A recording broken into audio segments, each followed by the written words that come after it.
Uy, pues qué silencio más chulo. Antes de nada, como la mayoría me conoce, Juan Carlos, soy un poco personaje. Me refiero que el hecho de haber estado muchos años con el micro, ahí tengo a mis compañeros que han sido periodistas de la Dirección Deportiva y dirán, ya va a empezar de alguna manera. Bueno, como la mayoría me conocéis, buenas tardes lo primero. La gente que falte se incorporará ahora. Buenas tardes, Juan Carlos Unzué. Buenas tardes a tu esposa María, que la tenemos en un segundo plano. Están ustedes en los aperitivos deportivos Sport Business World, en el espacio business, donde tantas cosas hacemos. Agradecer a Antonio y a la organización del Sport Business, pues bueno, que hayan contado con nosotros. Ya le dije en su día que íbamos a hacer todos los esfuerzos por tener una conferencia especial y creo que los hemos hecho. Bueno, nosotros ninguno, los ha hecho Juan Carlos Unzué. Agradecerle que desde la primera llamada, desde el primer día, ha adaptado su agenda, ha adaptado absolutamente todo para estar aquí con nosotros. Agradecer a Francis Moya, que me echó una mano para ese contacto y para que Juan Carlos esté aquí. Dar la bienvenida también a la agrupación, a la asociación de ELA de la región de Murcia. Tenemos al presidente, a Damián y a otros compañeros que están aquí con nosotros.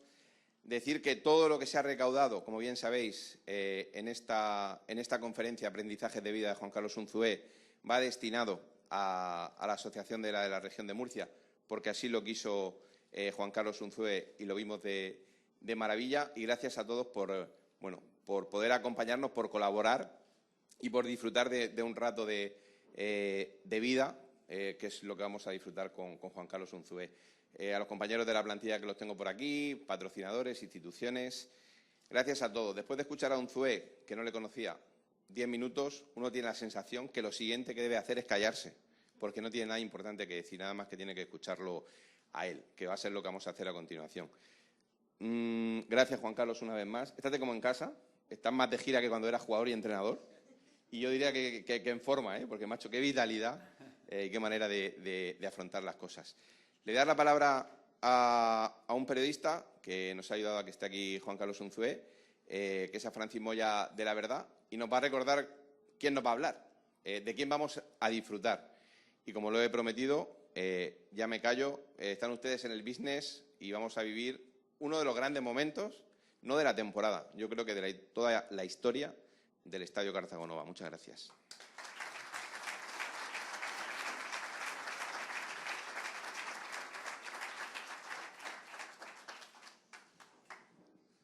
Bueno, bien. Bueno, lo primero, yo no tengo ninguna responsabilidad, al contrario, esto es todo cosa de Juan Carlos. Lo único que hice fue, bueno, explicarle un poquito lo que era el club, lo que eran los aperitivos de Estrella de Levante, y él enseguida lo captó. Lo que sí es verdad que lo que hablé con Paco es que o venía Juan Carlos o venía Juan Carlos. O sea, la única posibilidad que teníamos, o sea, la única posibilidad de colaborar en esto era que viniera él. ¿Por qué? Pues porque, ahora lo vais a ver, es un auténtico espectáculo. Yo me había preparado, dice Paco, prepárate algo para explicar quién es Juan Carlos, una introducción. La he dejado en el coche, o sea, no la he traído y vengo aquí un poco a pelo. A decir lo que creo que ya todos sabemos, ¿no? Para mí Juan Carlos no es un enfermo, es un auténtico héroe. Ahora que la palabra está un poco manida, esto de, ¿no?, la gente, eres un padre, estás padreando, eres un héroe. No. Este es de verdad, de carne y hueso. Y nada, solo decir que ya lo era antes de que la ELA entrara en su vida. Yo recuerdo el 25 de enero del 89, el día que debuta con el Barça de Cruyff aquí en esta portería. El tío salía del área, o sea, jugaba con el balón en los pies, salía al centro del campo y yo decía, ¿qué hace este hombre, no? Porque hoy en día, pues, Ter Stegen, ¿no?, Claudio Bravo, Neuer, hay muchísimos porteros que juegan con el balón. Pero entonces, los que soy a lo mejor un poco más jóvenes, no esto suena chino, ¿no?, pero Arconada, Zubizarreta, los grandes porteros eran porteros muy buenos debajo de los palos, pero nadie salía. Y yo decía, ¿por qué Sagarduy, o Ray, o Zunzunegui, que tenía un golpeo, Trigueros, el padre de Manu Trigueros del Villarreal, jugaban en el Cartagena? Y yo decía desde arriba, ¿le van a chutar? le van a pegar del centro del campo y Juan Carlos en el debut del Dream Team, del Barça, se la va a comer. No, Juan Carlos sabía lo que hacía. Yo era un niño y lo veía desde aquí arriba.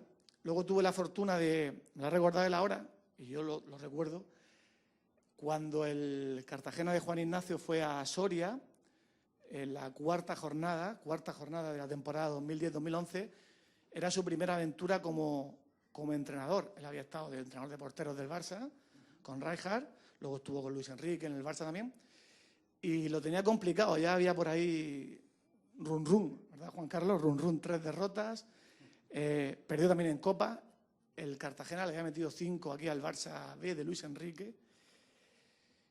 Voy a llamarlo, hacerle la entrevista y todo lo que puede pasar es que diga que no. Ahí estaba Juan Carlos sin ningún problema, hablando con naturalidad y chapó. Y la última vez que lo llamé para algo similar, lo mismo, cuando vino el Barça de Tata Martino, en 2013, él estaba de segundo entrenador del Celta, le escribí un WhatsApp, rápidamente, llámame a tal hora, lo llamé, estuvimos hablando un buen rato. De aquel partido del 89, que curiosamente Guillermo Amor, Julio Salinas, Aitor López Recarte, que hablé con ellos, no se acordaban, pero obviamente él se acordaba. No me extiendo más, simplemente que me parece que su ejemplo, lo hablaba ahora con Damián de la Asociación de la Región de Murcia de ELA, su ejemplo es una auténtica pasada y no hay que estar enfermo de ELA ni enfermo para darse cuenta de que el mensaje de Juan Carlos es muy potente. Yo ya me callo y solo por lanzarte el penalti, seguro que lo paras porque, sabéis que su debut como futbolista fue en la región de Murcia, en la Condomina, con Osasuna parando un penalti. 19 años, se lesiona Roberto Santamaría, choca con un jugador del Murcia. Juan Carlos, lo paras. Sí, sale y lo para. Os dejo con Juan Carlos y preguntarte eso, ¿no? Que por lanzarte el penalti y por empezar con tu exposición, quiero que nos cuentes un poquito cómo fue ese proceso en el que tú poco a poco, cuando estás entrenando al Girona, te das cuenta de que tu cuerpo está fallando y cómo asumes o cómo poco a poco vas asumiendo que todo ha cambiado. Si te parece, empieza por ahí y luego ya comenta todo lo que quieras comentar. Gracias, Juan Carlos. Gracias.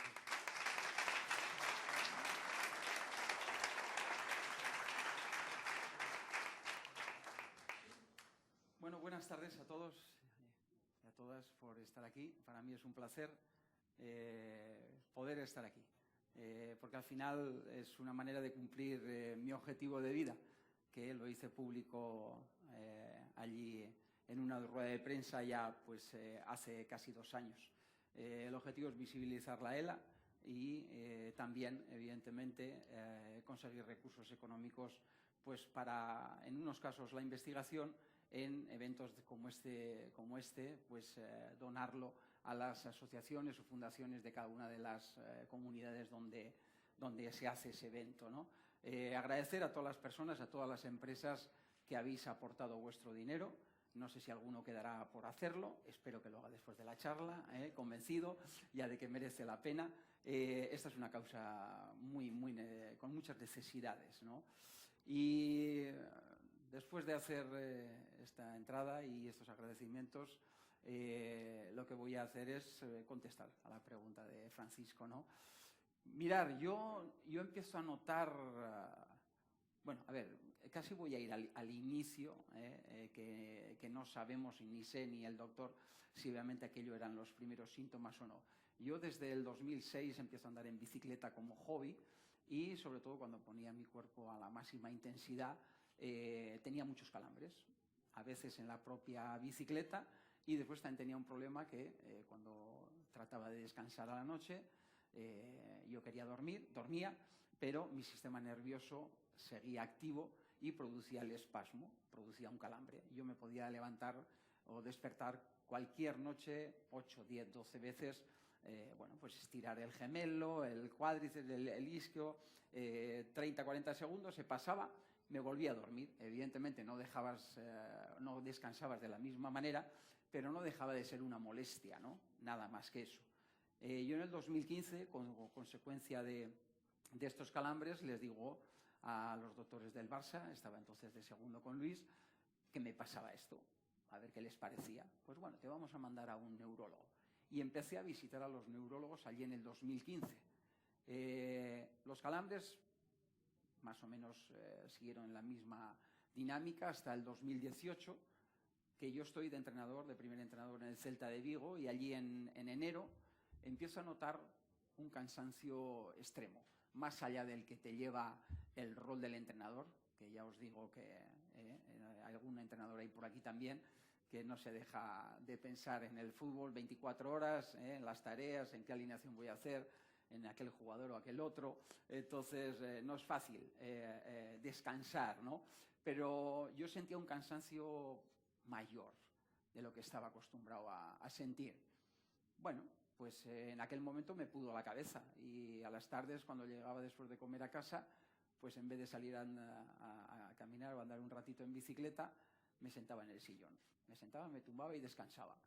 Me empecé a preocupar cuando esa primavera empiezo a andar un poquito en bicicleta y, a diferencia de cualquier otro de los años que había empezado en la temporada pues a caminar en la bici, pues en vez de progresar, una vez que le metías unas horas y acumulabas unos kilómetros, yo lo que sentía era que acumulaba cansancio.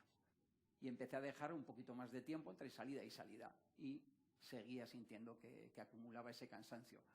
El primer síntoma visible que yo tengo es este dedo de mi mano izquierda, que de pronto empieza a funcionar de una manera diferente al resto. No iba en relación ni en coordinación con el resto de la mano.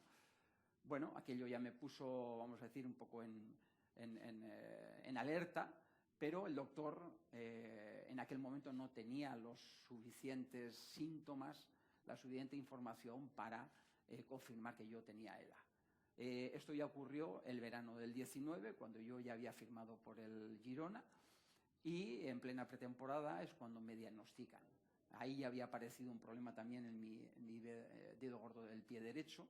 El pie se me caía un poquito y la gente, aquí tenemos a un jugador que tenía en aquella plantilla, Alcalá, ellos ya me notaban que yo iba cojo. Lo que pasa, claro, pues ellos tampoco te preguntan. Tuve algún jugador de la plantilla que me preguntó, pero, oye, ¿te pasa algo y tal? Y digo, no te preocupes, esto es cosa mía, no te preocupes. Entonces, yo soy diagnosticado en julio del 19 y yo lo primero que le hago, evidentemente, al doctor es preguntar, ¿puedo entrenar? Y yo firmaba hace un mes, aún estamos iniciando la pretemporada, ¿podré entrenar? Y me dijo, me preguntó, tú no tienes que chutar, tú no tienes que correr, ¿no? Como en tus épocas anteriores o con otros roles, ¿no? Le digo, no, tus capacidades cognitivas, la ELA, no se ven afectadas. Entonces tú vas a estar igual de lúcido para entrenar al Girona si obviamente tú quieres. Incluso el día del diagnóstico me dijo, yo creo que el proceso, la velocidad la progresión de tu enfermedad, de tu ELA, va a ser lenta. Eso parece que se está confirmando, pero como veis, pues ya necesito de una silla de ruedas para movilizarme, ya no puedo moverme sin ayuda en estos momentos, pero sigo disfrutando de la vida, ¿no? Vamos a decir que ese es un poco el inicio. Y ahora lo que os voy a hacer es una pregunta a vosotros, ¿no?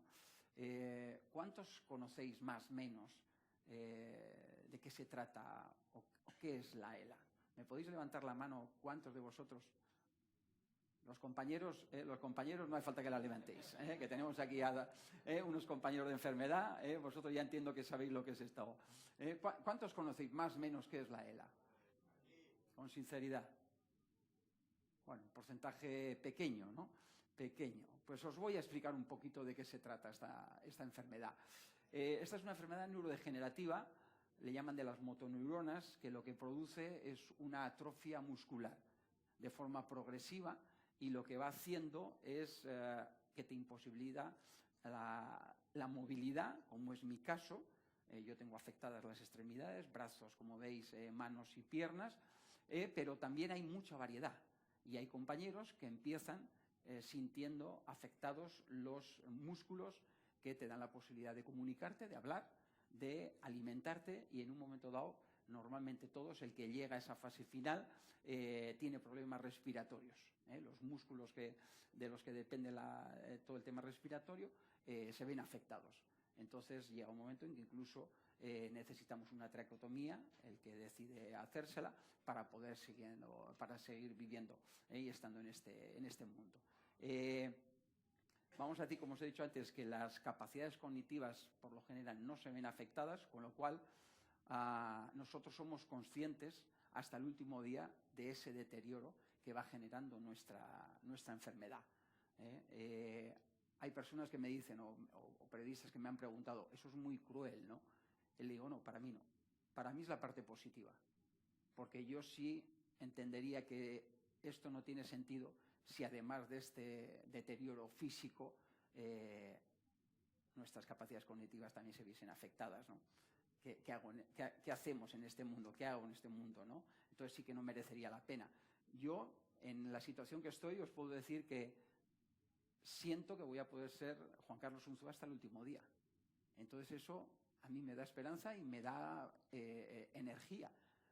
Entonces, además, voy a ser capaz de controlar o de disfrutar de lo esencial, que ahora posiblemente es cuando me estoy dando cuenta. El resto de mi vida, pues como la mayoría de vosotros, pues estamos en un tren de alta velocidad, que estamos pensando siempre en conseguir algo material, ambiciosos, que está muy bien, para tener una motivación también y levantarte cada día con alegría, ¿no? Pero muchas veces yo creo que perdemos de vista lo esencial.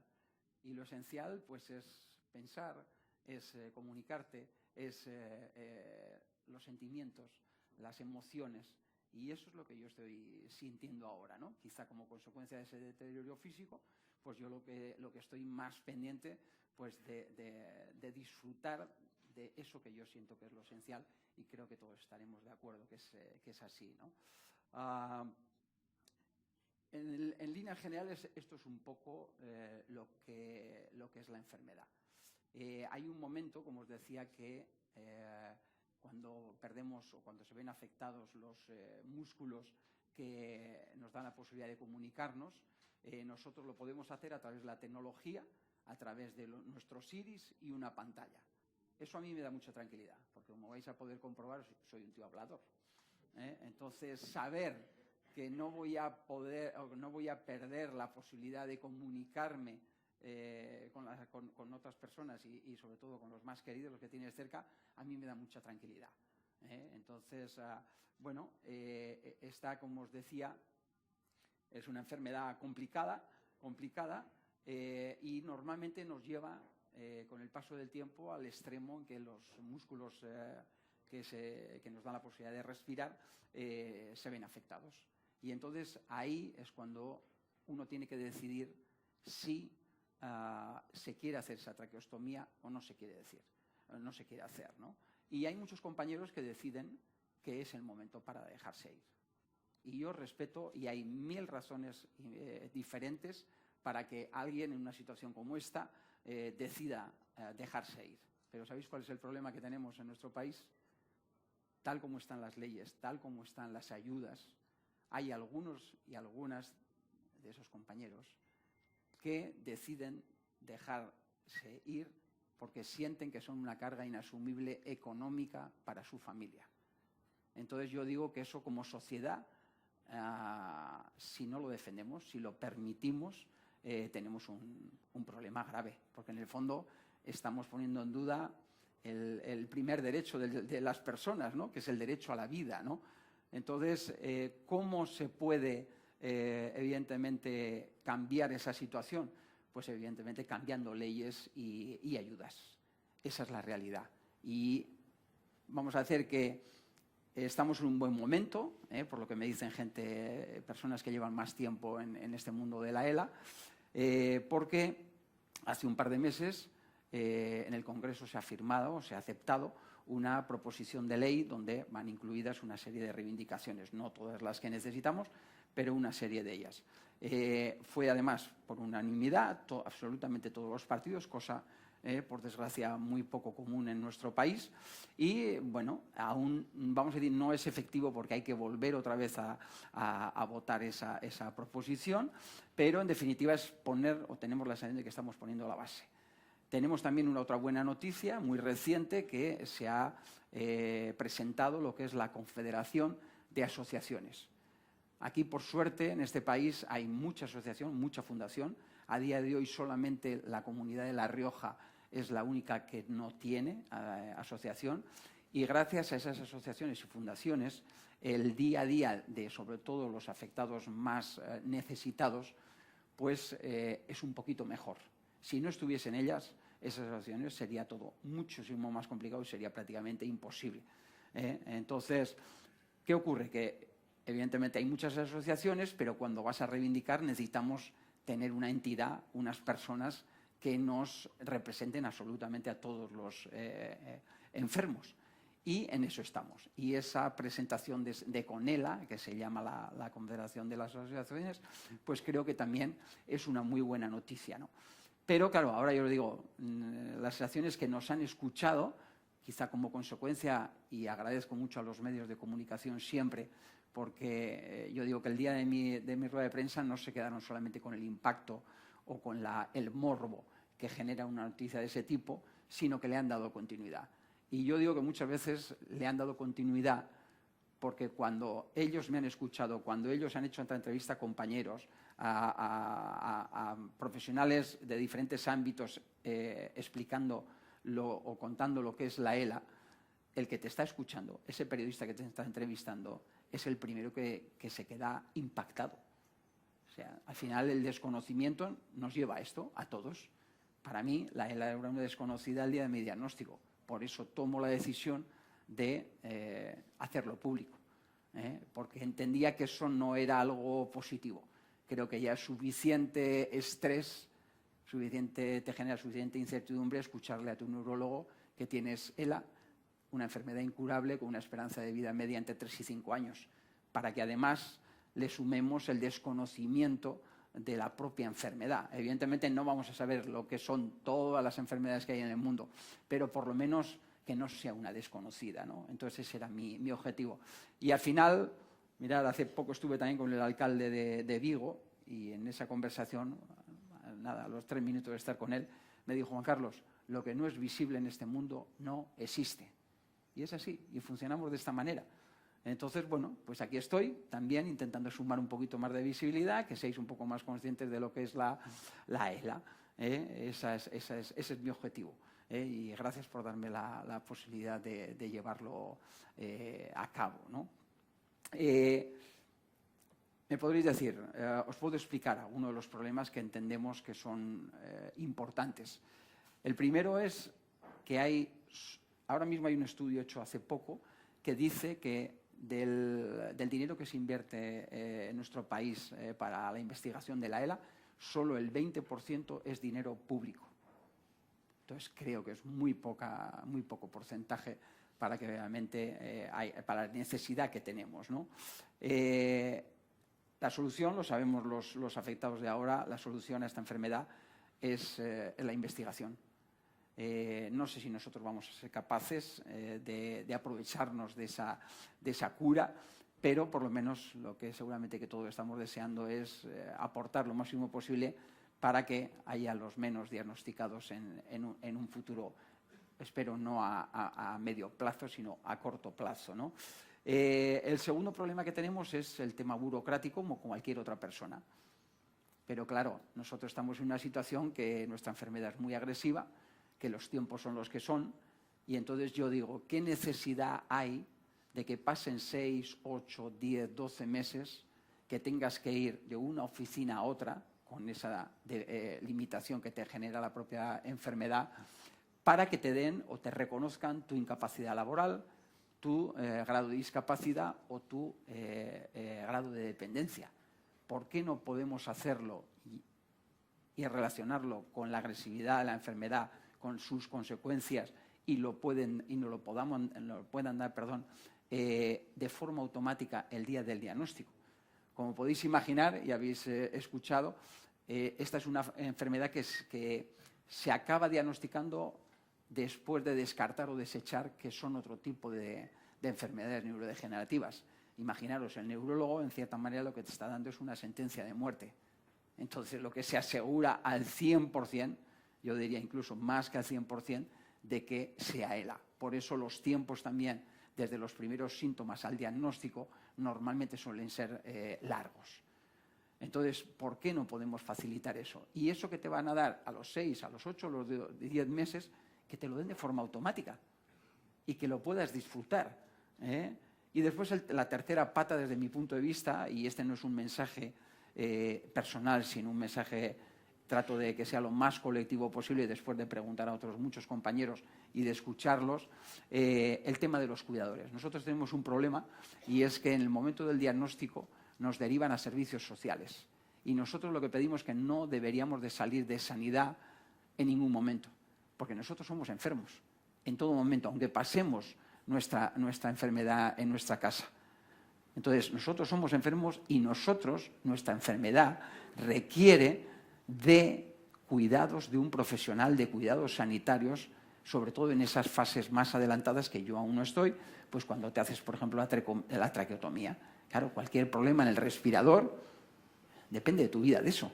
Entonces, allí no puede estar un acompañante, que por desgracia es lo que ocurre ahora, pues que son los que tienen que aprender a, pues eso, a ser todos. Tu mujer, tu marido, o tu padre o tu madre, pero además tu cuidador, tu cuidadora, tu médico, tu enfermera, tu enfermero, y eso no se puede consentir. Entonces, ¿qué problema nos encontramos? Que esos cuidadores, primero, hay un gran problema para encontrarlos formados, que sepan de qué trata esta enfermedad, y el segundo problema, y muy grave, es que el coste corre a cargo de las familias y del afectado. Entonces, claro, yo suelo decir, hay un momento en que nosotros somos dependientes 24 horas al día, 365 días al año. Eso requiere de tres cuidadores. 3 cuidadores, vamos a pensar, 1.500 euros por la responsabilidad que tienen, debería ser un sueldo normal o mínimo. 1.500 por 3 son 4.500 euros. 4.500 por 12, 14 pagas, empezar a echar cuentas. Eso solo en cuidadores. Entonces, ¿a qué lleva toda esta sensación de que es una enfermedad carísima y en el fondo clasista, por cómo están esas ayudas y cómo están las leyes? Pues a que algunos de esos compañeros o compañeras, en el momento de hacerse la traqueostomía, dicen, marcho. Y me dejo ir. Pero como he dicho antes, creo que no podemos permitir que ese sea el motivo. Yo por lo menos lo siento así y creo, vuelvo a repetir, que como sociedad tendremos un problema si esto no lo cambiamos. Y esto es un poco, no os quiero hablar más de la enfermedad, porque ya es suficiente. Creo que ya vais a salir de aquí con un poquito más de información. Ahora lo que sí me gustaría es que si cualquiera de vosotros quiere hacer alguna pregunta o tiene alguna duda respecto a la enfermedad, yo estaré encantado de contestaros. Y si no, hay preguntas, pues pasaré un poco a comentaros pues algunas de mis experiencias de vida. ¿Alguna pregunta? ¿Os ha quedado alguna duda? He sido tan claro pues, en mi vida. Los jugadores no me entendían tan rápido. A los jugadores les costaba un poquito más. Alcalá. ¿No? ¿Ninguna pregunta? ¿No os ha quedado ninguna duda? A ver. Muy bien. La primera siempre suele ser la más complicada. Venga, ya tenemos el primero.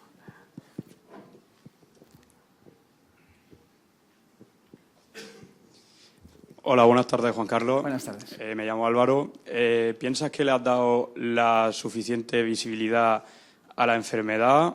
Y además, ¿piensas que todavía tienes un largo camino por delante en relación a esa visibilidad que quieres darle a la enfermedad? Gracias. Bueno, no es que se la he dado, se la hemos dado. Esto es un trabajo en equipo. Aquí nadie hace nada solo. Primero, porque necesitamos de los medios de comunicación, con lo cual ya es un trabajo en equipo. Segundo, como os he dicho antes, no es que me hayan hecho a mí entrevistas nada más, no, han entrevistado a otros compañeros, se ha hablado de la ELA desde el ámbito profesional, desde la investigación, desde el sanitario. Entonces, esto ha ayudado a que la gente poco a poco sepa un poquito más. Hay mucho camino por recorrer en este aspecto también, pero es verdad que es lo que nos va a dar la posibilidad de poder mejorar y, sobre todo, de poder meter, entre comillas, presión, ¿no? Porque, como decía ese alcalde, ¿no? Pues si no eres visible, si no haces ruido, parece que no existes, ¿no? Bueno, escucharnos han escuchado, ahora hace falta que sean un poco efectivos y que esos tiempos, vamos a decir, entre aprobar una proposición y firmarla de nuevo, que sean lo más rápido posibles. Porque, como he dicho antes, la enfermedad no espera. Esta no para, un poquito más rápida, un poco más lenta. Mirad, hoy estamos en un día complicado. Como podéis imaginar, pues tenemos una serie de chat. Yo estoy metido en un par de ellos a nivel nacional, de un montón de compañeros. Y hoy, sin ir más lejos, me he enterado que han muerto 2 personas. 2 personas. Entonces, bueno, cuesta ver que vas perdiendo muy rápidamente a muchos de esos compañeros o compañeras, ¿no? Entonces, bueno, espero que entre todos podamos seguir haciendo ese ruido, que estemos todos un poquito más concienciados y, en definitiva, que podamos encontrar esos cambios, ¿no? Por una parte, por los políticos, que son los que pueden generar ese cambio, pero por otra parte también, evidentemente, por la gente en general. Yo digo que estoy muy satisfecho porque he tenido la posibilidad de corroborar algo que venía sintiendo y diciendo desde hace mucho tiempo. Yo creo mucho en el ser humano y creo que hay muchísima más gente buena que mala en este mundo. Es verdad que los malos hacen mucho ruido y a veces incluso les damos un altavoz demasiado grande, ¿no? Pero hay mucha gente buena y os lo puedo asegurar. Gente que no con una situación económica fantástica, sino que con menos recursos también te quiere ayudar, de una forma o de otra. Y muchísima gente que, por ejemplo, algunos de ellos ni conocía, que enseguida, desde su ámbito, desde lo que ellos conocen, pues te ofrecen el organizar un torneo de pádel, un torneo de fútbol, o sea, 1000 cosas. Y eso se agradece muchísimo. Y, por desgracia, a día de hoy, eso es muy necesario. Es muy necesario porque eso es lo que va a reportar, como esta charla, un dinero a las asociaciones y, como consecuencia, a la ayuda de esos compañeros, ¿no? Juan Carlos, muy buenas. En primer lugar, muchas gracias. Un placer. Hablas de visibilidad por parte de los medios de comunicación. También es importante a nivel político la ley que se ha aprobado hace poco. Aquí se reúne gran parte del tejido empresarial de Cartagena. ¿Qué puede hacer el empresario por esto? Pues el empresario, desde su posición, evidentemente, no va a cambiar las leyes, no va a poder ayudar de otra manera que económicamente. Por suerte o por desgracia, las necesidades son muy grandes. Hay la posibilidad, pues si uno se siente más de esta tierra, pues de ayudar a esa asociación que es la que se encarga del cuidado de cada uno de sus afectados, y si no, siempre hay posibilidades de poder donar dinero para la investigación. Yo lo que he podido comprobar en el tiempo que llevo en la enfermedad es que el trabajo que hacen las asociaciones y las fundaciones es muy serio, está todo muy controlado y, vuelvo a repetir, los primeros que se benefician de esas donaciones son los compañeros más necesitados. O sea que si cualquiera de vosotros quiere echar una mano, ahora vamos a Internet y enseguida pones las asociaciones y tal, te van a salir todas las que hay en España y vas a poder donar, ¿no? Y si lo queréis hacer a la investigación, pues mira, os diré, no sé si alguno de vosotros sois conocedores, tenemos pendiente un partido entre el Barça y el Manchester City, que ya lo teníamos con fecha y todo para el verano pasado, 23 o 24 de agosto, no recuerdo ahora, pero la pandemia en el fondo nos hizo decidir posponerlo, porque un mes antes del partido nos dijeron desde Salud que solo podíamos vender el 20% de tickets. Entonces dijimos, bueno, mejor posponerlo. Vamos a decir, creo que va a ser el evento importante para recaudar pues una cantidad que al 100% la voy a donar a la investigación de la ELA en diferentes plataformas. Ya estamos hablando también, ya lo teníamos más o menos claro el año pasado. Y también ese día, por ejemplo, va a ser una posibilidad porque habrá pues lo típico, una fila cero, una posibilidad para hacer a través de Bizum, diferentes maneras de poder aportar una cantidad que se sumará a toda esa recaudación, a esos derechos de televisión, absolutamente a todo lo que podamos conseguir, ¿no? Entonces, aún no tiene fecha, pero espero que lo podamos organizar este verano. O sea que ahí vais a tener también una posibilidad todos de aportar vuestro granito de arena, como se suele decir.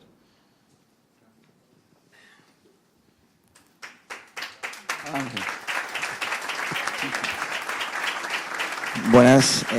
Bueno, felicidades por cómo has afrontado la enfermedad y gracias por estar aquí con todos nosotros.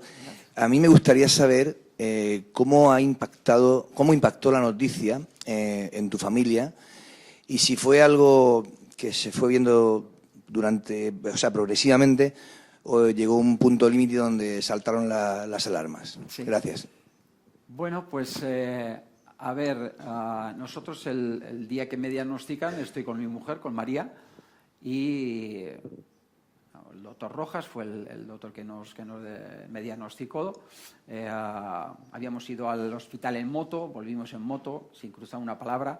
Yo creo que estuvimos 2 o 3 horas que no nos dirigimos, María y yo, la palabra, pues me imagino que pensando, no recuerdo exactamente qué pensé en aquel momento, ¿no? Y lo que sí decidimos es, como consecuencia un poco de que el doctor Rojas me había sugerido que, lo hacen yo creo con todos los compañeros en todos los sitios, pedir una segunda opinión. Entonces, como yo estaba entrenando esa segunda opinión, iba a ir un poco para largo, decidimos María y yo no comentárselo a nuestros hijos. Bueno, pues al final, ¿para qué les vamos a preocupar de algo que aún no tenemos tampoco la confirmación, entre comillas, o no tenemos esa segunda opinión? Y esto lo retrasamos hasta el mes de diciembre o así, el 19, donde yo tenía mucha preocupación de cómo transmitírselo a mi madre. Mi madre tiene a día de hoy 95 años y entonces, claro, yo quería juntarme con mis hermanos, somos 6, yo soy el pequeño y yo les quería transmitir, mira, me pasa esto, ¿cómo se lo decimos a nuestra madre? Evidentemente, antes de contárselo a mis hermanos y a mi madre, pues tenía que contárselo a mis hijos. Y ese fue quizá el momento más emotivo de todos los que he vivido. Yo soy una persona, creo que bastante fría, creo que me parezco a mi madre bastante en ese sentido, y me cuesta sacar las lágrimas, ¿no? Aquel día, curiosamente, fui muy claro, no anduve con rodeos y sin preparar nada, un día que estaban mis 3 hijos, que ya son mayores también, ahora tienen 30, 28 y 25 años, después de comer, los juntamos allí en el sofá y les dije claramente, así como os lo vais a escuchar ahora. Sabéis que vuestro padre tiene un problema, está visitando a los neurólogos, me han diagnosticado una enfermedad neurodegenerativa, se llama ELA, es una enfermedad incurable y tiene una esperanza de vida media entre 3 y 5 años. Así. Después me echó una bronca a mi mujer de la hostia. Pero, hombre, tú con lo nuevamente que suele ser pues de largos caminos, con unas curvitas para hacer saber... Y aquí ha sido directo al grano. Pues es lo que me ha salido, María. Es lo que me salió. Quizá necesitaba contarlo. Necesitaba sentir ese alivio que sentí, yo creo, después de que mis hijos lo supieran, ¿no? Y claro, el verles a ellos 3, como no pues de otra manera, pues echarse a llorar, juntarnos allí los 5... Y, bueno, vivir aquel momento pues fue muy emocionante. Y yo soy una persona, creo, muy positiva de siempre y creo que todas las cosas tienen su parte positiva. Y aquello lo tuvo. Y fue, en el fondo, un orgullo sentir que o de la manera que nos habían educado nuestros padres, nosotros también habíamos sido capaces de transmitírselo a nuestros hijos, ¿no? Y ver aquella unión que ante la dificultad la familia no te va a fallar nunca, como decían mis padres muchas veces, pues a mí me hace sentirme, en aquel momento ya me hizo sentirme muy orgulloso como padre, ¿no? Y en este caso, pues junto a María, pues encantado de poder transmitir y poder sentir eso de nuestros hijos, ¿no? Ese fue el día más emocionante. Sí. Juan Carlos, en primer lugar, darte las gracias por estar aquí en Cartagena compartiendo tanto. Cuando he tenido la oportunidad y la suerte de poder saber que estoy hoy aquí, me decían, es que Juan Carlos Unzué ha sido un gran jugador y un gran entrenador. Creo que sigues siendo un jugador, estás jugando, estás jugando en Champions, en el partido más importante de tu vida, y sigues siendo un gran entrenador porque estás aquí enseñándonos a todos grandes aprendizajes de vida. Yo te quería hacer una pregunta porque me interesé muchísimo en tu biografía y en tu trayectoria, y hay una frase que me impactó muchísimo. Decías que el deporte enseña a adquirir valores para la vida. ¿Qué valores para la vida le ha enseñado el deporte a Juan Carlos Unzué? Pues mira, iba a ser una de esas experiencias de vida o aprendizajes de vida, pero lo voy a adelantar ya, ¿no? No hay problema, ¿no? Mirad, yo siento que el deporte me ha ayudado mucho. Primero, yo creo que el deporte nos ayuda o nos da la posibilidad de crecer un poco más rápido que quizá cualquier otra persona, porque al final, y los tiempos se están, yo creo que adelantando, estáis viendo jugadores con 16, 17 años en el FC Barcelona, ahora que están en dificultades, que han tirado de la cantera, ¿no? De pronto que ya están jugando en el equipo, están jugando en la selección, casos de Gavi, de Pedri, Ansu Fati, etcétera, etcétera, ¿no? Entonces, nos da la posibilidad de crecer un poco más rápido. Evidentemente, no estamos preparados para tomar las mejores decisiones, pero en el fondo el deporte, en este caso el fútbol, nos da la posibilidad de caernos, porque te vas a caer siempre, hasta los mejores del mundo pierden. Aquí no hay nadie que gane siempre, entonces te vas a caer sí o sí. Y entonces, claro, tú lo que sientes cuando te caes es o te levantas rapidísimo o te pasan por derecha, izquierda, por arriba y por abajo, compañeros, rivales, absolutamente todos que quieren estar en el sitio que tú estás. Entonces, por eso tengo la sensación de que te ayuda a crecer si cabe más rápido. Es verdad que en el camino se queda mucha gente, bueno, como en muchas profesiones también, ¿no? Pero yo creo que eso me ha aportado el fútbol. Y después, ¿qué valores? Pues el primer valor, y creo que muy importante, el valor del compromiso, sin firmar nada. O sí, porque cuando eres chaval, pues también a veces te hacen firmar un papelito que eres jugador de este equipo, ¿no? Pero en el fondo, de adquirir un compromiso y de cumplirlo. Porque evidentemente si no lo cumples, no va a seguir tu progresión, no vas a ir hacia adelante, no te van a permitir eso en un club, ¿no? Yo digo después también que nos hace muy resilientes, porque como decía, tú normalmente pierdes más que ganas.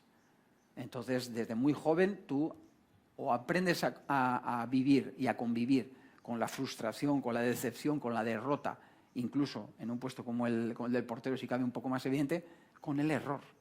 O sea, tienes que aprender a convivir con el error, porque si no, esto es insufrible y no vas para adelante. Entonces, creo que nos da la posibilidad de ser personas muy resilientes. Y después, un valor que creo para mí es clave en todo ser humano, ¿no? Y es la empatía. Al final, esto no deja de ser un trabajo en equipo.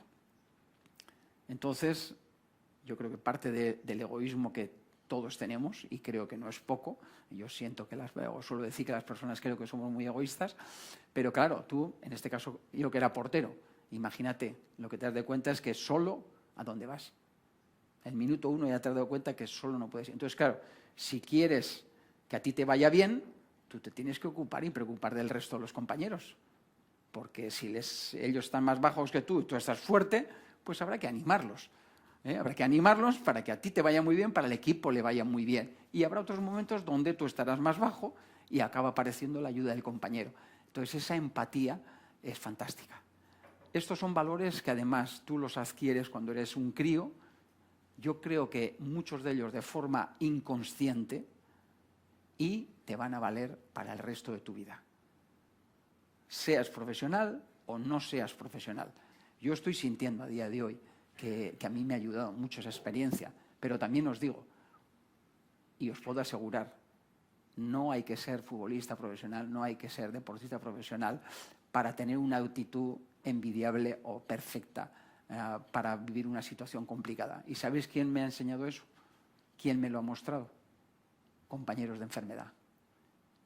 Compañeros de enfermedad que en una situación mucho más avanzada de la misma, comunicándose, como os decía, a través de esa pantalla y sus iris, alimentándose a través de una sonda y estando en este mundo a través de ese respirador después de hacerse esa traqueostomía, Lo que me han dicho cuando les he visitado es, y lo que me han transmitido es, la vida merece la pena vivirla y disfrutarla a pesar de todas estas limitaciones. Entonces, o sea, cuando tú escuchas eso, claro, yo me siento totalmente inspirado, incluso me sale ese punto competitivo, ¿no? Que no puede, como no puede ser de otra manera, ¿no? Y pienso, si Jordi, si así Noemí, si José, si Jorge han sido capaces de transmitirme eso y han sido capaces de mantener esa sonrisa en esa situación, yo voy a ser capaz. Entonces, al final, acabo recibiendo mucho más de lo que doy, ¿no? Sí. Gracias.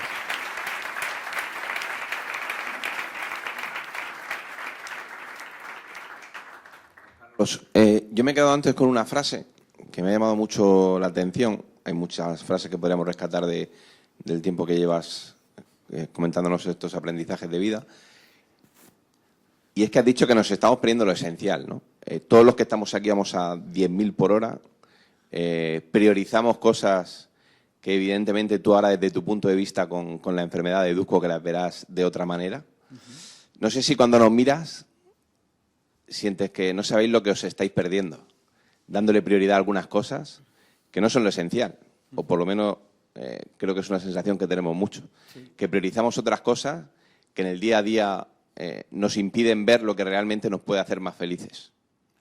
Pues sí, y decir lo primero, que yo actuaba igual que vosotros cuando estaba bien. O sea, no es que yo ya pensaba así cuando estaba con salud o cuando tenía salud, no. Yo he funcionado de la misma manera. Y creo que es importante funcionar de esta manera. O sea, yo creo que al final todos tenemos que tener una ambición, ser un poco ambiciosos, tener unos objetivos, ¿no? Pues para eso, para encontrar un motivo al levantarte de, oye, venga, que esto merece la pena, adelante, ¿no? Pero a veces este tipo de sociedad que hemos generado entre todos hace que nos olvidemos de lo esencial. Y a mí esta enfermedad me está dando esa posibilidad. Incluso yo a veces digo que creo que me está dando la posibilidad de dar mi mejor versión, de mejorar algunos de los valores, algunas de las características que yo tenía bastante malas. Entre ellas, por ejemplo, escuchar y observar. Yo he sido, como siempre, ya veis, y pues lo vuelvo a repetir por segunda vez, soy muy hablador, he sido siempre muy hablador y, claro, cuando hablas mucho, pues te pierdes muchas cosas que el otro quizá también te va a contar, ¿no? Y muchas veces no observas con la misma capacidad, ¿no? Entonces, yo creo que esas capacidades las estoy mejorando, tengo mucho margen de mejora, os lo digo, y en ello estoy, pero en definitiva, bueno, yo creo que es bueno escucharlo de alguien, ojalá que nos diésemos cuenta cuando estamos bien, pero si nos lo tiene que contar pues alguien que está enfermo como yo, pues bienvenido sea, ¿no? Ojalá que os pueda hacer en un momento dado reflexionar y decir, ostras, a ver qué me estoy perdiendo, ¿no? A ver aquello que hablamos de lo esencial, ¿lo estoy haciendo o no lo estoy haciendo, ¿no? Hacerme esa pregunta, ¿no? Bueno, pues empezamos con alguna experiencia más, ¿eh? La primera, la del deporte, además iba a ser la primera, o sea que paso a ese segundo aprendizaje, si os parece, de vida que yo he tenido o que tengo, ¿no? Y es algo muy importante, algo que me da mucha tranquilidad en el momento que estoy. Y es esta sensación de mirar atrás y encontrarte, una vez que pienses un poquito en lo que has hecho, con una frase. Y la frase es, lo intenté. Esa sensación me da una tranquilidad terrible. Terrible, porque algunas veces me ha salido mejor, otras veces me ha salido peor. Pero tengo la sensación de que me tiré a la piscina. Que no tengo este remordimiento o esta frustración que te puede generar si hubiese hecho esto, si hubiese hecho aquello, ¿no? Y he perdido el tiempo y ahora ya no puedo hacerlo. Entonces, mirar atrás y sentir eso es fantástico. Y ese lo intenté, está relacionado, estaréis todos de acuerdo, con ser valiente y atrevido. Y eso es lo que yo he sido toda mi vida. Cuando me ha apetecido algo, cuando he querido hacer algo, lo he hecho. Lo he hecho. Y como os digo, Unas veces he salido con más éxito, otras veces con menos. Pero ahora siento que me da mucha tranquilidad bueno, pues tener esa paz interior, ¿no? Esa es la realidad. El siguiente aprendizaje es cómo he confirmado también en la situación que estoy de algo que venía pensando hace mucho tiempo, y es de la gran capacidad de adaptación que tenemos las personas. Muchas veces mayor de la que nos hubiésemos pensado nunca. Y os lo dice alguien que lo está sintiendo en primera persona. Me habría escuchado seguramente alguno últimamente. Yo os puedo decir que después de 1 año y pico en una silla de ruedas, una persona tan activa como era yo, que no paraba ni un segundo, y menos de crío, nunca hubiese podido pensar que iba a ser o que podía ser feliz en una silla de ruedas. Y lo soy. Y lo soy. Entonces, la capacidad de adaptación aquí se refleja, en este caso. Entonces, confiemos, ¿no?, en nuestra capacidad de adaptación. Normalicemos, además, que la vida está llena de momentos fantásticos, pero también está llena de momentos complicados. Y ahí es cuando muchas veces se aprende. Antes lo comentábamos, antes de entrar aquí en la charla, ¿no? Yo siempre digo que he aprendido más de las derrotas y de las dificultades que de los éxitos. Porque solemos tender, cuando ganamos, y más en el deporte, a olvidarnos de la autocrítica y a pensar que todo lo hemos hecho bien. Y no, cuando se gana hay muchas cosas que no las he hecho bien, pero el resultado nos nubla y nos olvidamos. De la misma forma que a veces cuando acaba llegando una derrota pensamos que lo hemos hecho todo mal, y no, hay muchas cosas que se han hecho más, y más en un partido de fútbol, ¿no?, como era mi caso, ¿no? Entonces, daros esa confianza, generaros esa confianza para sentir que se puede salir de situaciones complicadas, ¿no? Pero también es verdad, y también lo hablo por experiencia propia, evidentemente, que hay momentos en la vida que llega un problema y te bloquea. Y sientes que de forma individual, de forma personal, no lo vas a solucionar. Entonces yo creo que aquí es el momento en que uno tiene que ser humilde y hay que transmitir esa debilidad a alguien que todos tenemos cercano, y seguramente que muchos más de los que pensamos, y que esa persona además estará encantada de escucharnos y de poder en un momento dado ayudarnos. Entonces os animo a que tengáis esa fortaleza, esa humildad, para cuando tenemos un problema que nos bloquea, hacérselo saber a alguien. Y os voy a contar una anécdota que ha salido también aquí en la antesala de la charla. Yo en el 2010, y aquí vais a entender también lo de valiente y atrevido, un poco, y yo en el 2010 estaba como entrenador de porteros en el FC Barcelona, desde la época de Fran Rijkaard y los 2 primeros años de Pep Guardiola. Acabamos ganando el sextete. Y una vez que hacemos el sextete, yo comento a mis íntimos, a mi familia, que ha llegado el momento para ser entrenador. Y que me voy a Soria, que me voy a Numancia. Y os podéis imaginar, pues me trataron de loco, pero bueno, sí, un poco loco estaba porque he sido portero, o sea que algo de locura tengo y sigo teniendo. Pero no estaba loco. Yo tenía claro lo que quería. Yo entendía que era el momento para dar ese paso, porque sentía que si yo me mantenía más años como entrenador de porteros, me iban a especificar, ¿no? Como Juan Carlos es entrenador de porteros, no va a ser entrenador nunca, ¿no? Entonces sentí que era el momento y encontré a esos amigos de Soria que confiaron en mí. Claro, si hubiesen confiado en el FC Barcelona hubiese cogido el equipo, pero no era tan bueno que Pep. Entonces no confiaron en mí, les siguieron dando la confianza a Pep y yo me tuve que ir a Soria. Y allí encontré lo que realmente quería hacer en la vida en ese momento. Pero empezó la pretemporada y la pretemporada fue fantástico. Suele pasar, no sé si aquí tenemos al Presi también. Pretemporada los jugadores, allí tengo algunos mirándome como se atreven a todo.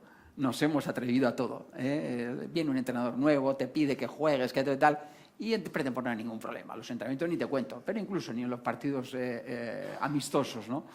Tú juegas y te sale todo. Y llega, primer partido de Liga, derrota. Segundo partido de Liga, derrota. Tercero partido de Liga, derrota. Primer partido de Copa del Rey, a partido único en Córdoba, derrota después de una prórroga. En aquel momento yo me sentí, como os he dicho ahora, bloqueado. Llevaba 25 años de experiencia en esto del fútbol, evidentemente en roles diferentes, y me sentía bloqueado. Lo que yo en aquel momento percibí era algo nuevo. ¿Y sabéis qué le dio vuelta a la situación? Una llamada a mi mujer, a María. Yo me agrandé, no soy de Bilbao, pero casi, de Pamplona. Y aparte de saber que iban a sentir esa soledad del primer entrenador, le añadí la soledad familiar. Y yo dije, yo con esto puedo. Soria, perfecto. Voy solo y puedo con todo. Y no pude con todo. Y estaba bloqueado. Y entonces esa llamada a mi mujer y contarle exactamente lo que sentía, cuando colgué el teléfono, fue una sensación de ¡wow! ¡Qué alivio! El simple hecho de contárselo a mi mujer, que además le estaba hablando de cosas de fútbol, y ella tampoco, hombre, ha estado muchos años detrás mía, de nuestros hijos, pero de fútbol tampoco es una entendida. O sea, que ella escuchó, que además lo sabe hacer muy bien. Me escuchó. Y ese sentirte escuchado, ese sentir que has sacado lo que tenías dentro, a mí me alivió muchísimo. Y lo que decidí, ostras, les voy a llamar a otros amigos, compañeros que han pasado por esa situación y les voy a contar lo que me está pasando. Y llamé a Luis Enrique, que era el entrenador del Barça B, era rival, pero él ya llevaba un par de años de experiencia, y le cuento un poco lo que sentía. Y me dice, ¿cuántos partidos me has dicho que no has ganado? Y digo, 4. Me dice, yo en la jornada 11ª, en mi primera experiencia con el Barça B, iba penúltimo en la tabla. O sea que aún te quedan 7 partidos, Juan Carlos. No te preocupes, tranquilo, que para llegar a mi nivel te quedan 7 partidos. Bueno, mal de muchos, consuelo de tontos, pero digo, pues voy a llamar a Pep Guardiola. Voy a llamar a Pep Guardiola y le vuelvo a contar todas mis sensaciones. Y cuando acabo me dice, ¿y tú qué te crees? Original, ¿no? A ver si te parece que los demás no hemos pasado por eso. Bueno, pues fue una sensación de poder ir al vestuario y transmitir algo positivo. ¿Y sabéis qué pasó a partir de entonces, no? Y además lo sabéis muy bien porque lo ha contado. El siguiente partido era contra el Cartagena. Y le ganamos. Y empezó a rodar aquello. Y yo creo, estoy seguro que una parte de culpa, de responsabilidad, tuvo ese mostrar mi humildad a mi mujer y transmitírselo a alguien. Entonces, os animo que en momentos de dificultad transmitáis a alguien vuestro problema. Si sobre todo sentís que no sois capaces de solucionarlo de forma individual. Creo que os ayudará muchísimo. Pero es curioso, porque posterior a esta experiencia, puedes tener una gran capacidad de adaptación. Puedes incluso tener la humildad para comentárselo a otra persona ese problema. Pero hay otros momentos en la vida que te llega una noticia como la que yo tuve el día del diagnóstico. Y es una noticia que tú ya no puedes ni controlar ni cambiar. ¿Y sabéis en ese momento para mí qué o cuál fue la palabra clave? Aceptar. Aceptar, que no es lo mismo que conformarse. Yo esta veces con mi madre suelo tener los primeros días cuando me escuchaba y tal, es que tú, claro, como te has conformado, mamá, no me he conformado, he aceptado. Porque yo digo, si te conformas, hoy estás aquí, mañana estás aquí, pasado mañana estás aquí. Si lo aceptas, dices, bueno, es parte de mi vida. Yo es lo que pensé y me salió de forma natural. Entonces, curiosamente, yo lo que siento es que el primer beneficiado fui yo, porque tuve la posibilidad de jugar unas muy malas cartas, pero de la mejor manera. Y pensar ya desde ese primer día, a ver, en estas malas circunstancias, ¿qué puedo hacer? Pues ahí es donde empezó, pues quizá el por qué estamos o por qué estoy aquí con todos vosotros, ¿no? Entonces, gran capacidad de adaptación. Pedir ayuda, tener la humildad para pedir ayuda si nos bloquea una situación, un problema. Y cuando llega ese problema y no lo podemos ni controlar ni cambiar, por favor, tratar de aceptarlo lo antes posible. Y vuelvo a repetir, somos muy egoístas, aquí vuelve a salir ese egoísmo, los primeros beneficiados vamos a ser nosotros mismos. Y ya, igual tengo que ir acabando, ¿no? ¿O qué? Porque habrá que ir a cenar o... Bueno, os voy a contar un par de ellas más. Un par de ellas más os voy a contar. Mira, antes hemos hablado un poco también de esa situación, pero no sé si vosotros, sobre todo las que sois ya un poco de mi edad, no los más jóvenes, yo tengo la sensación de que conforme vamos cumpliendo años, nos va dando más satisfacción dar y ayudar que recibir. ¿Estáis de acuerdo? ¿Estáis de acuerdo? ¿Sí? Y claro, curiosamente, lo que te das de cuenta es cuando empiezas a ayudar y a dar, acabas recibiendo de forma multiplicada. Y os puedo asegurar que cuando además eso que recibes está relacionado con emociones, con sentimientos, eso es impagable. Y eso es lo que yo estoy recibiendo ahora. Antes me decían, joder, vaya tute, ¿no?, que llevas de aquí para allá y tal. Claro que sí, me canso físicamente, pero es que estoy en el sofá todo el día en casa, llega a las 10 de la noche y también estoy cansado. Entonces digo, prefiero estar cansado, activo, que pasivo. Esa es mi intención, ¿no? Entonces, tú puedes estar, esto me genera, claro, un cansancio físico, pero compensa enormemente y de sobra lo que recibo. Y lo que recibo, pues eso, pues es cariño, es respeto, es sensación de sentirte también escuchado, ¿no? Y de poder cumplir tus objetivos. Entonces, esa es la realidad. Antes os he contado que yo a algunos compañeros les he visitado y el tener la sensación y la realidad es que algunos de ellos pues han dicho, oye, pues puedes venir a mi casa a visitarme. Hay un chico en Cataluña, en Barcelona, que vive en Barcelona, que ha sido el que he tenido más cerca y la pandemia ha dado posibilidad pues, de visitarlo media docena de veces, ¿no? Se llama Jordi Sabaté, está muy activo en redes sociales y es con la persona que he tenido más contacto. Y él, desde el primer día, pues es un poco lo que os he contado antes, me acababa transmitiendo que a pesar de todas esas limitaciones la vida merecía la pena vivirla y disfrutarla. Entonces, claro, tú sales de su casa sintiendo que has ido a dar algo y ayudar y salgo totalmente reforzado, totalmente inspirado. Entonces, pues eso, vayamos acostumbrándonos. Si puede ser de más jóvenes o el que lo tiene por vocación, a mí me parece fantástico. De hecho, cuando hago algunas charlas con sanitarios, con enfermeras, enfermeros, médicos, chicos jóvenes que están estudiando, el otro día tuve una en Barcelona, lo primero que les digo es que tienen mi admiración y mi respeto, porque entiendo que eso es vocacional y ellos ya piensan en ayudar y en dar cuando son unos chavales, porque en el fondo si tú eres médico lo primero que estás pensando, voy a ayudar a una persona.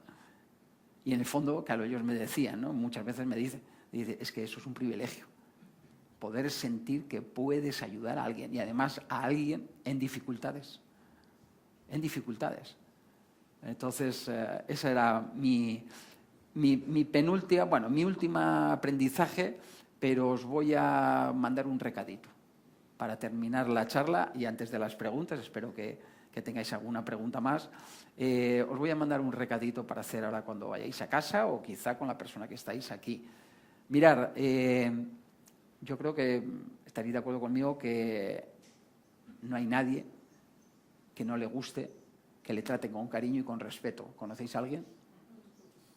¿Creéis que va a haber alguien que no le guste que le traten con cariño y con respeto?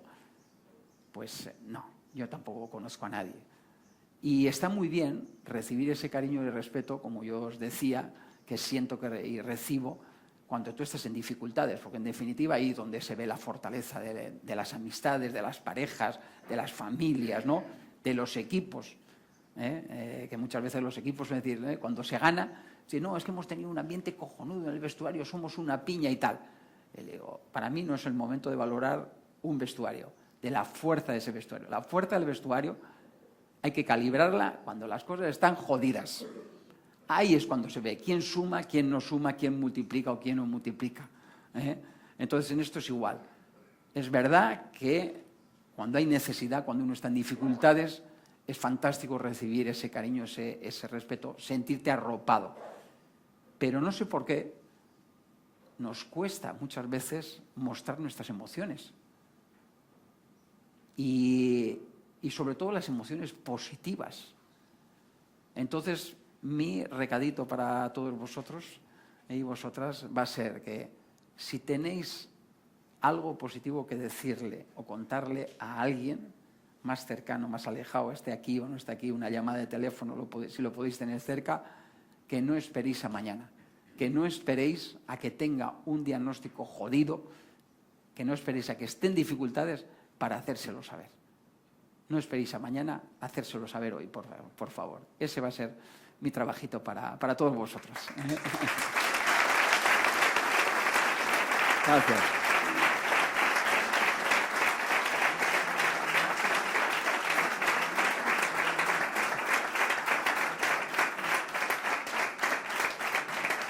Espero que lo cumpláis, ¿eh? El aplauso no vale, ¿eh?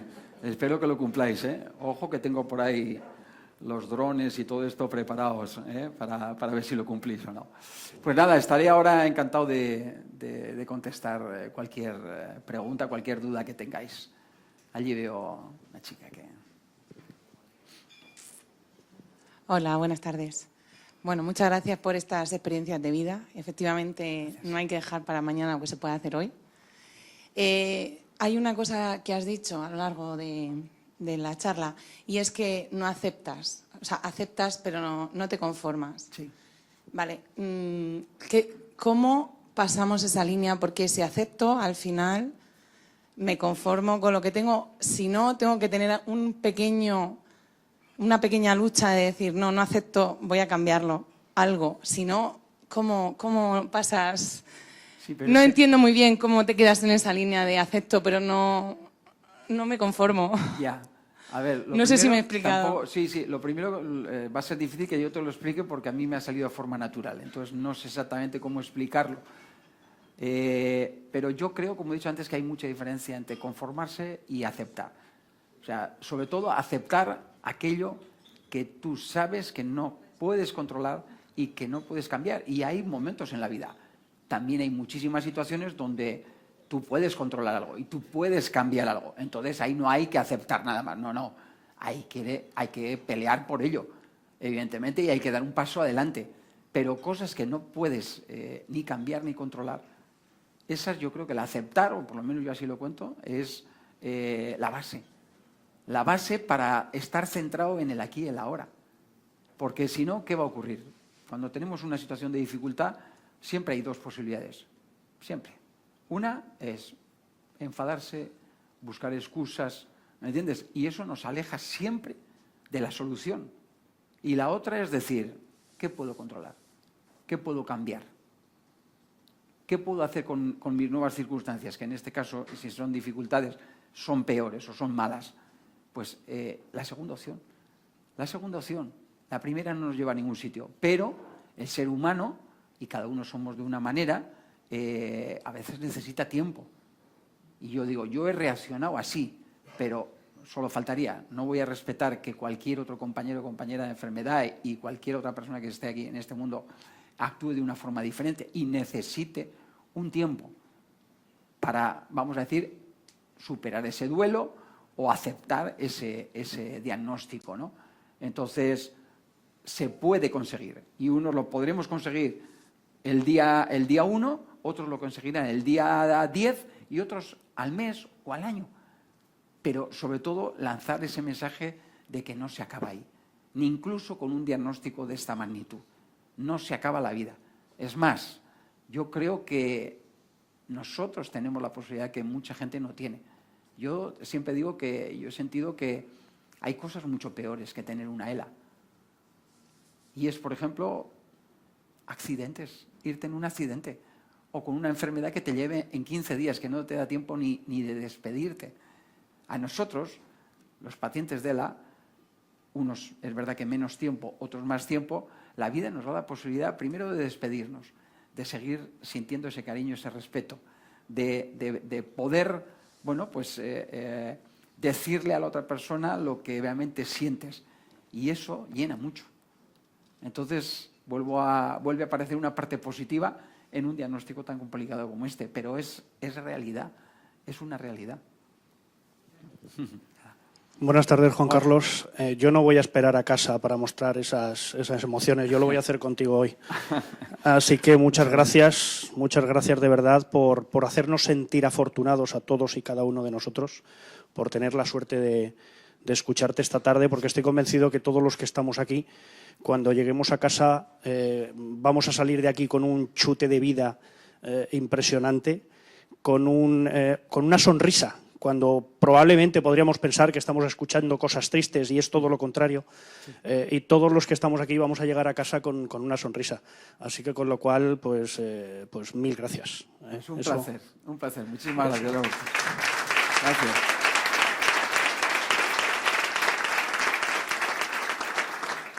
Yo podría estar haciéndote preguntas todo el día, empezando.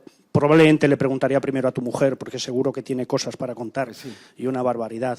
Pero a mí sí me... Perdona, si consigues que te conteste, tienes premio. Tienes premio, ¿eh? A mí me gustaría hacerte dos preguntas. Una, ¿qué podemos hacer entre todos como sociedad civil, sobre todo para demandarle a los políticos, que son los que pues tienen el poder de cambiar las cosas, para que se den cuenta que la investigación es fundamental para la evolución, no solamente del diagnóstico de enfermedades, de solución de enfermedades, que no solamente está la ELA, está el cáncer, está la Asociación de Enfermedades Raras, cuyo presidente es de la región de Murcia, Juan Carrión, que está haciendo un trabajo fantástico.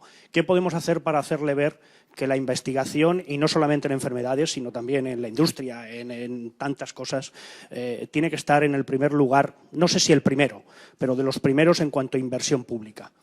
Y la segunda pregunta era un poco el cómo tú, en esa dicotomía de cultura de la vida y cultura de la muerte, tú estabas, he leído en alguna entrevista que no entrabas y no te posicionabas a favor o en contra de nuevas leyes de muerte digna, etcétera, etcétera, pero que sí lo que tenías claro es que lo que había que apoyar, y lo has dicho esta tarde, es a proteger a esas familias que tienen que ayudar pues a esas personas que están enfermas en casa, a proteger esa cultura de la vida. ¿Qué podemos hacer como sociedad civil para conseguir esas dos cosas?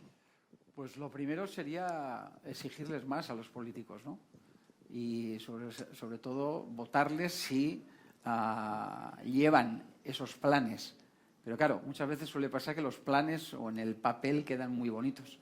Lo complicado suele ser llevarlos a cabo. Y entiendo que no es fácil. Entiendo que no es fácil tampoco para los políticos. Siempre nos parece todo mucho más sencillo lo del que está enfrente que lo nuestro. Eso es así. Pero sí hay una cosa que a mí me sorprende mucho de los políticos en general.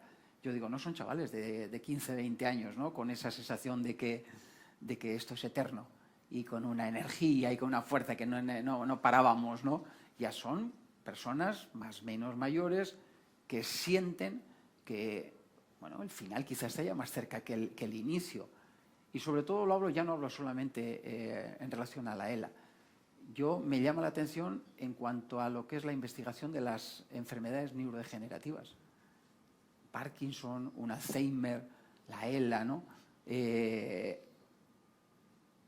Está claro que nosotros, ser humano, el histórico dice que cada vez vivimos más. Pero ¿en qué condiciones vivimos?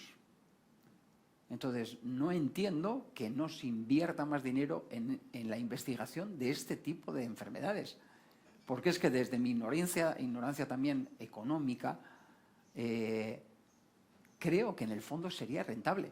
Porque vosotros os imagináis que podamos vivir 10, 15 años más, pero en buenas condiciones de vida, sin necesidades de tener que ir a un hospital, de acudir a un médico, ¿me entiendes? Demasiadas veces en esas edades ya, cuando somos mayores. ¿Sabéis os podéis imaginar lo que supondría de beneficio? Entonces, realmente me cuesta entenderlo y no sé tampoco exactamente cómo hacerlo, ¿no? Pero sí, yo creo que les tenemos que exigir algo más. Yo no sé si estaréis de acuerdo conmigo. Creo que estamos en un país que hemos vivido una época, nuestra generación, muy buena. Esta sensación de menos a más y además conociendo las dificultades que habían tenido nuestros padres. Yo creo que eso nos ayudó mucho. Y yo tengo la sensación de que en nuestro país ese sentir que cada vez íbamos a más nos ha hecho conformarnos. Y bueno, no hemos protestado prácticamente nada y los políticos se han acostumbrado a que no protestemos. Y nuestra generación, ¿qué ha protestado? No hemos no hemos salido a la calle. Ahora posiblemente está la cosa complicada, la pandemia, la situación económica, todo el tema que estamos viviendo, ¿no? Está haciendo que mucha gente salga a la calle. Y verdaderamente va a ser complicado, pero en el fondo yo creo que les tiene que ayudar, y seguro que les va a ayudar también a los políticos a ponerse las pilas y a pensar y digo, ostras, tenemos que ser más efectivos, tenemos que buscar la manera de que toda esa burocracia dure el mínimo tiempo posible, ¿no? Que seguro que no es fácil, vuelvo a repetir, pero yo creo que esa es la situación. Y la segunda, perdona, me habías dicho el tema de... la segunda pregunta. Sí. A ver. Sí. Sí. A ver, yo estoy de acuerdo en tener el derecho a una muerte digna. O sea, lo digo a ti con toda sinceridad, posiblemente todos no estamos de acuerdo en depende de qué circunstancias. Tenerlo ahí me parece que es justo y es una buena medida. Pero claro, yo entiendo a compañeros que llevan unos años con la enfermedad, sintiéndose, pues eso, no escuchados, pues sintiendo esa dificultad económica en casa. De pronto aparece la ley de la eutanasia. Claro, para muchos de ellos lo que pensaron, pues me están incitando a dejarme ir, a morir. Esa es la realidad. Y yo entiendo a muchos de esos compañeros.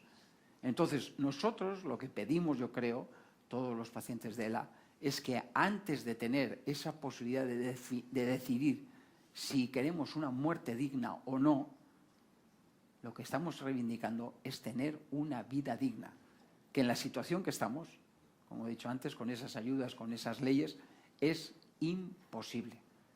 Imposible. Al final, antes no os he dicho cuando se habló de la ELA, el 95% de los compañeros y compañeras de enfermedad tienen problemas para mantener esta enfermedad con el paso del tiempo. Y eso conlleva al punto que os he dicho antes. Y eso es lo que no podemos permitir. Entonces, bueno, vamos a luchar por ese derecho a la vida digna que nosotros reivindicamos y que debe tener, yo creo, cualquier persona. Juan Carlos, sí. Bueno, muchas gracias. Nada. Ya le decía al presidente que desde Rubén Castro nos hacía un fichaje como el tuyo. Has dado un espectáculo increíble. No había duda. No, quería cambiar de tercio. Bueno, sería, como dice el compañero, una pregunta. Podríamos estar aquí hasta mañana, vernos plan. Solo una pregunta que aparte, seguro que el compañero Joaquín Martínez, Sibori, gente muy futbolera, si no te la hago, me lo van a echar en cara. Lo comentaba antes en la introducción. Quiero que me explique en qué momento un chico como tú, en el año 83, 84, 85, cuando estás en el juvenil de Osasuna, te conviertes en un portero contracultural 100%, lo que hablamos. Zubizarreta, Arcona, antes Iribar, Bullo. El portero estaba bajo palos. ¿Cómo te da por decir, no, el portero puede jugar con los pies, salir del área, tal? Y luego, ¿cómo te explicas que, siendo tú ese portero, fuiste suplente con Johan Cruyff y el gran portero del Sevilla de Carlos Bilardo? Explícanos cómo fue ese proceso. Bueno, todo tiene una razón normalmente en esta vida, ¿no?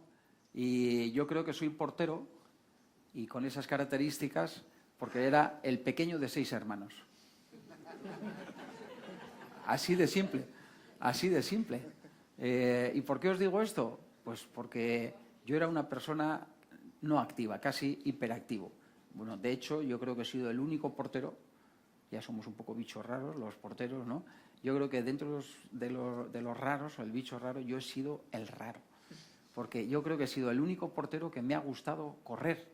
Yo hasta los 15 años alternaba el fútbol y el atletismo. ¿Y por qué? Yo al final os digo esto. Pues porque yo tenía 6, 7, 8 años y yo quería jugar con mis hermanos. Ellos ya tenían 13, 14, 15.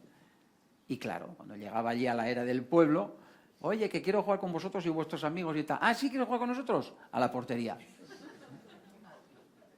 Es lo que tocaba. Y yo allí quieto, imaginaros, quieto yo queriendo intervenir y jugar y correr, y yo allí quieto en la portería. Entonces, yo creo que el hecho de empezar de esta manera hizo, por ejemplo, que yo no jugué un partido oficial hasta los 13 años. Y de los 14 a 15 jugué en el Colegio San Agustín, y el cura, el entrenador, los partidos fáciles me ponía de jugador y los partidos difíciles me ponía de portero. Y así llegó los 15 años que me firma Osasuna, y por suerte me firma de portero, porque de jugador no me hubiese ganado la vida igual, seguro, no hubiese sido profesional, yo creo, ¿no? Entonces, ¿qué conllevó esto? Que de pronto hay una serie de cambios en el juego que me benefician. Porque en el fondo yo lo que estaba haciendo era, cuando me posicionaba en el terreno de juego, jugar como un jugador más, estar en relación al juego, lo que ahora hacen la mayoría de los porteros.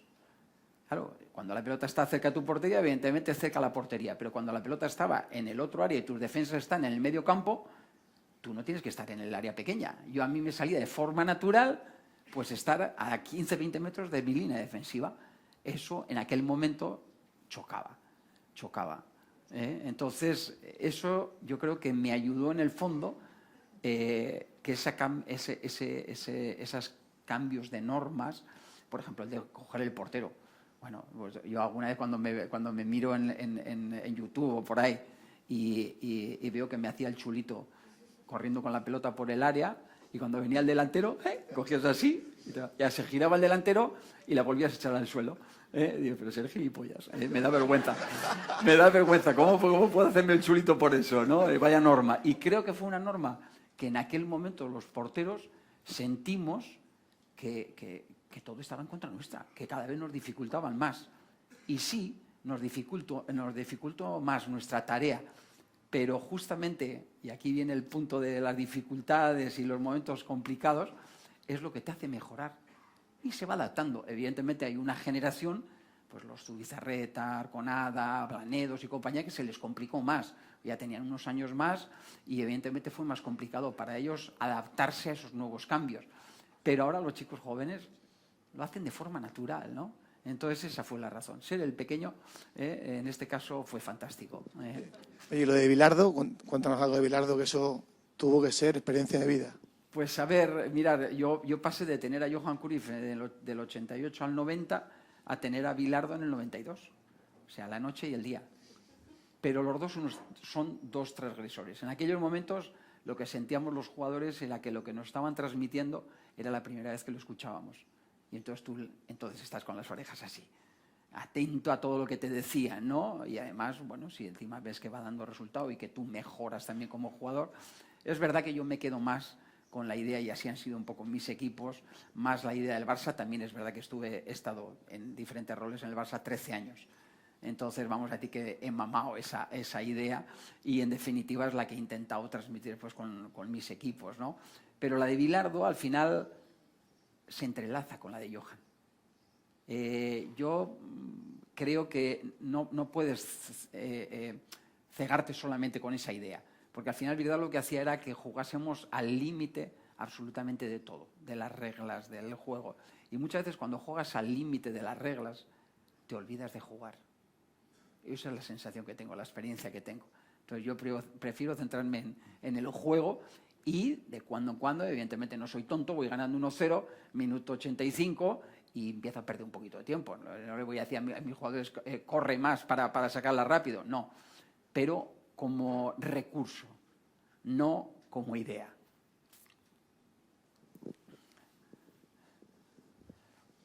Allí tenemos, a la derecha. ¿Alguna experiencia con Maradona? Sí, muchas. Muchas en 10 meses, y de día y de noche. Pero las de noche más interesantes que las de día. Sí. Bueno, os podéis imaginar, evidentemente, en aquella época estamos hablando de otro momento. Allí, sobre todo cuando jugábamos fuera de casa, primero no se iba en charter como ahora, y se iba en el día y volvías después del partido, sino que te quedabas jugando en el Sevilla, muchas veces te quedabas en la ciudad donde habías jugado, o hacías noche en Madrid. Pero claro, ¿dónde íbamos a salir con Diego Armando Maradona? No podíamos salir a ningún sitio. Y nos quedábamos en la habitación. Y en la habitación pues montábamos nuestra fiesta, pues nuestro cubatita, no se jugaba hasta el siguiente domingo, pues había tiempo para todo y hacíamos tertulia. Os podéis imaginar, claro, ahí estábamos en una habitación, pues igual de los 16 convocados, la mayoría de los días 13, 14, 15, la mayoría. ¿Quién se iba a perder, no? Esa experiencia? Y le cosíamos a preguntas a Diego y nos contestaba absolutamente todo. Y se lo hacíamos de cosas o relacionadas con el juego o profesionalmente, y se lo hacíamos también de la vida personal. Y sabéis, sobre todo cuando le comentábamos cosas o le preguntábamos cosas de su vida personal, lo que nos acababa diciendo: que sepáis que os cuento esto porque os tengo cariño, porque yo sé que me he equivocado y no quiero que vosotros os equivoquéis. Claro, imaginaros cuando tú eso lo escuchas y lo escuchas de Diego Armando Maradona.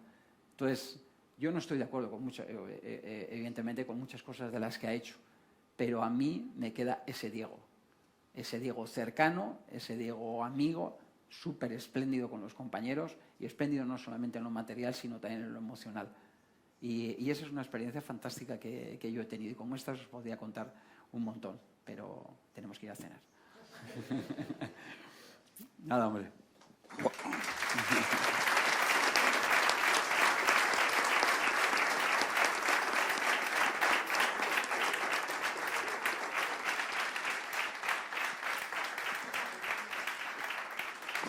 Juan Carlos, buenas noches, buenas tardes. Por aquí, vale. Estamos por aquí. Hablabas antes de aceptar y no de conformarse, ¿no?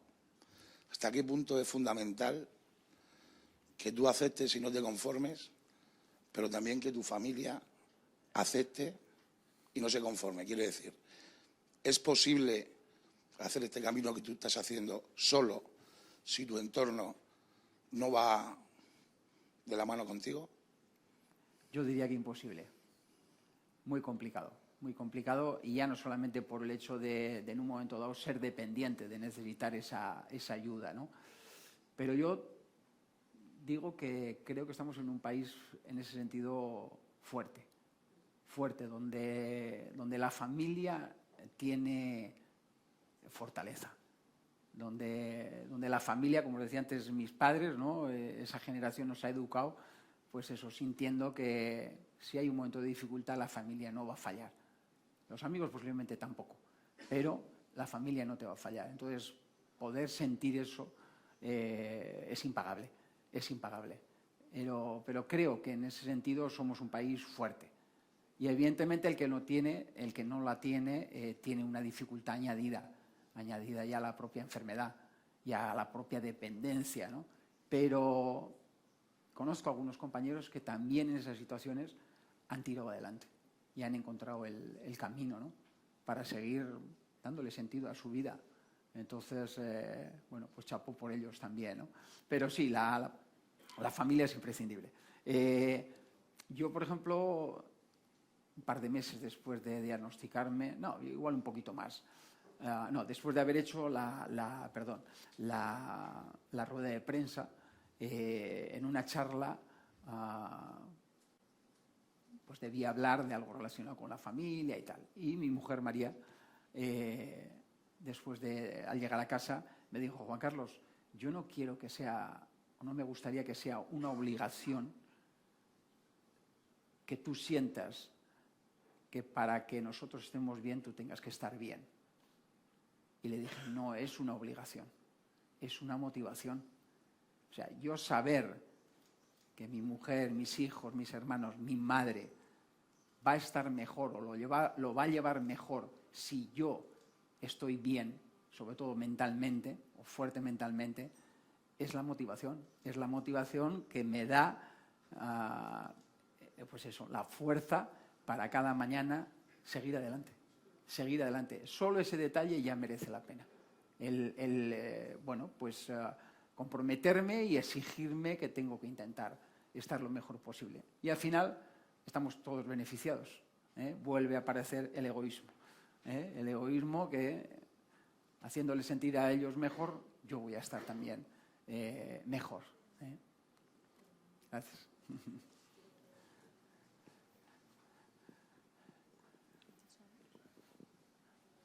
¿Estamos ya? Lo dejamos, ¿no? Un detalle que quieras contar. Hoy se nos ha colado algún murcianista y algún madridista por aquí. Bueno, tiene que haber de todo, hombre. Si no, ¿de qué íbamos a discutir, no? Hoy te tenemos que dar una del Hombre, claro. Muy bien. Muchas gracias, un placer. Ahí está.